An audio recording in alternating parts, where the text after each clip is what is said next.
Dusan, it seems like you struggled a lot with Karnowski on Saturday. Talk about maybe some areas of why that was the case and what you need to do to improve moving forward. Yeah, that was a tough matchup for all of us. He's a big guy. He weighs 300 pounds, and right now I feel that we could have done a better job. But that game is behind us, and now we're focused on incoming games.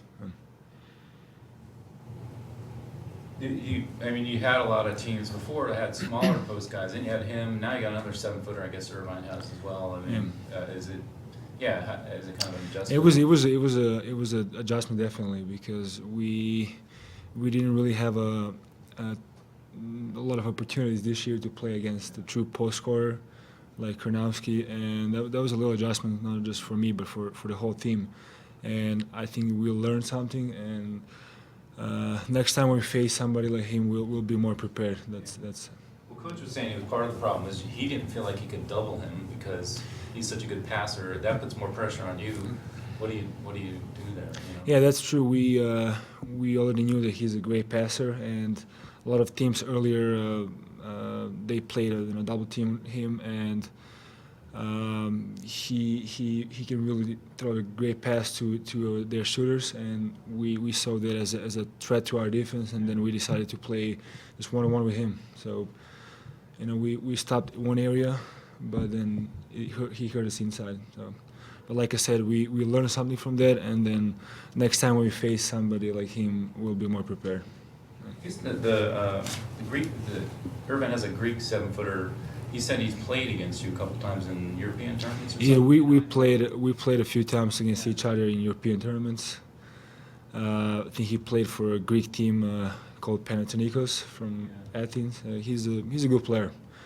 We have to be ready as a team against him. He's also a good low post scorer, but also he can shoot from the outside, so we have to be ready for him.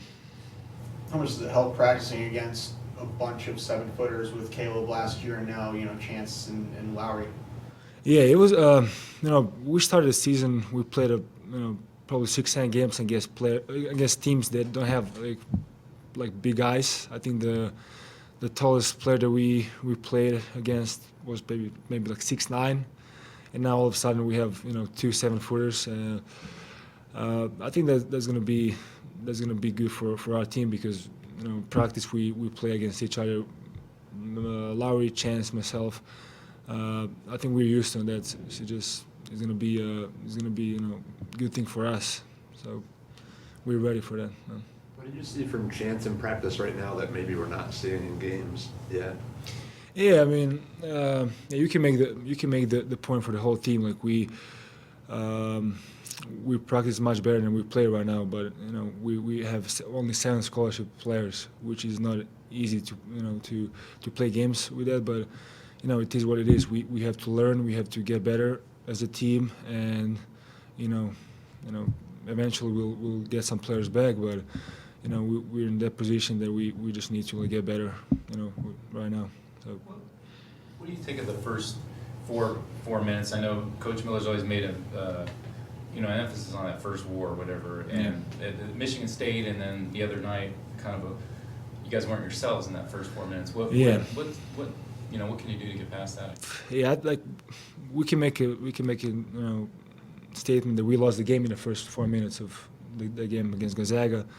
They were just more ready than us, and that's something that we have to work on in the future. Like I said, we have a lot of stuff to learn from the last game, and hopefully the first minute war will be better for us in next games.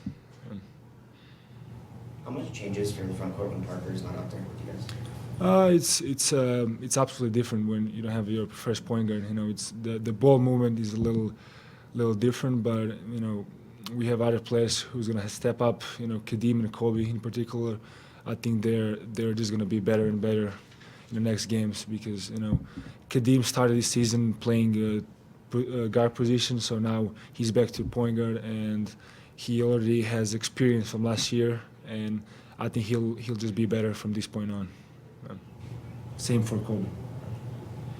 I was just wondering, with all the road trips you've had, does it help having the charter flights you've had, and particularly for a big guy like you? Do you get better seats on charter than you would in a regular Absolutely. plane? Do you save any for you guys? And it's a great privilege for the whole team. I don't know how many college teams in the country have the privilege to fly charter flights, and we all as a team are grateful to all people who provided charter flights for us. That's a big time for us because we fly less time. The flights are more comfortable, especially for our big guys.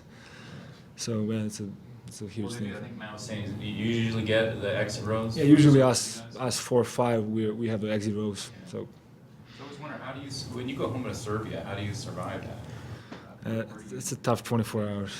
Yeah, I know, but I miss my family, so I'm trying not to think about it. So that's kind of that's how I do it. But it's a tough flight. That's all I got. Thanks. Thank you guys.